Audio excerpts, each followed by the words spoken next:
Some people know me for doing a wee bit of this, a wee bit of that, and a wee bit of this.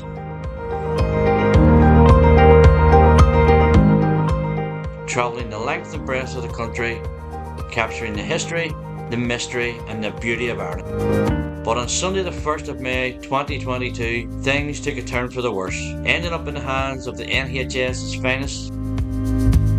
So began a full evaluation of life and how to turn my dream into a reality. This is my journey, how I got from here to here.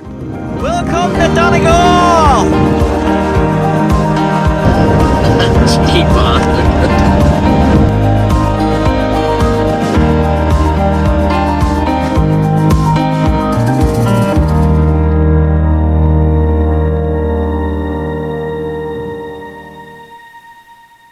Hello and welcome back to the channel.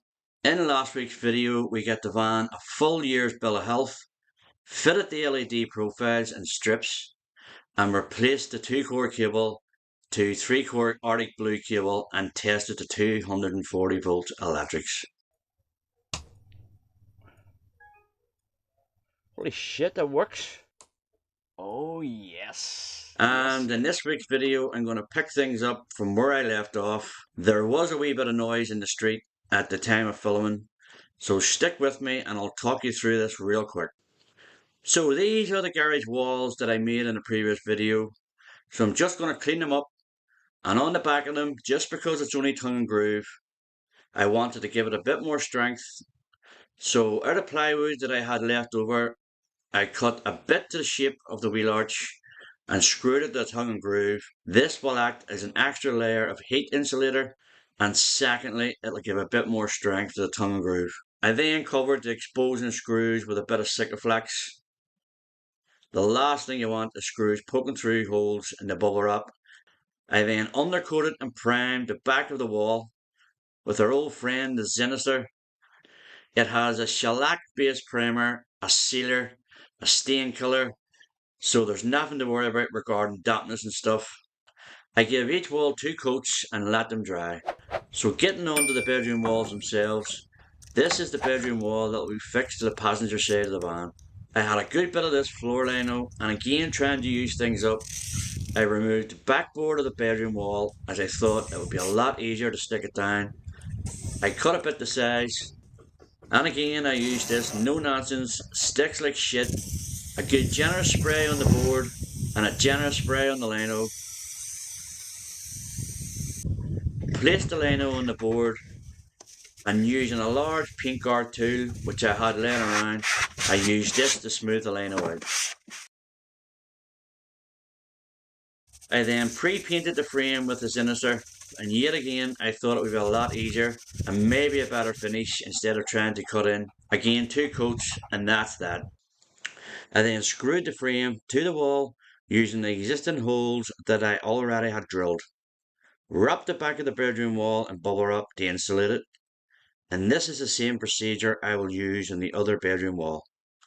We are now ready to go back into the van, put it all together, and try and get this van build back on track. And that is how I ended up right here.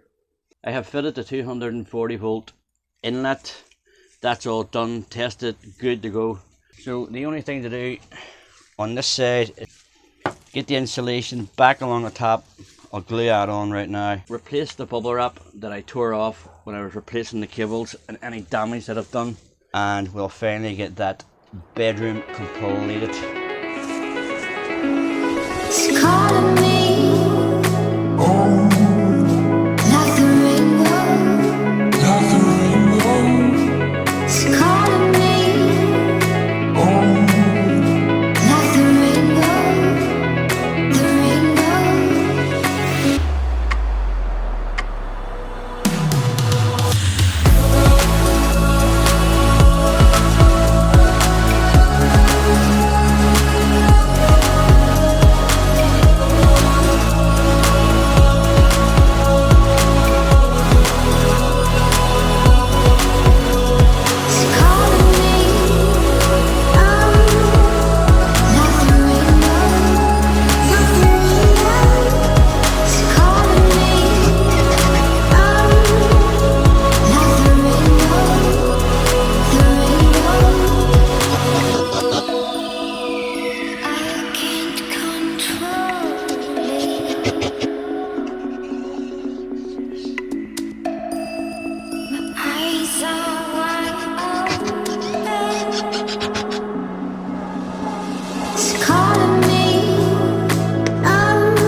Doesn't actually look too bad.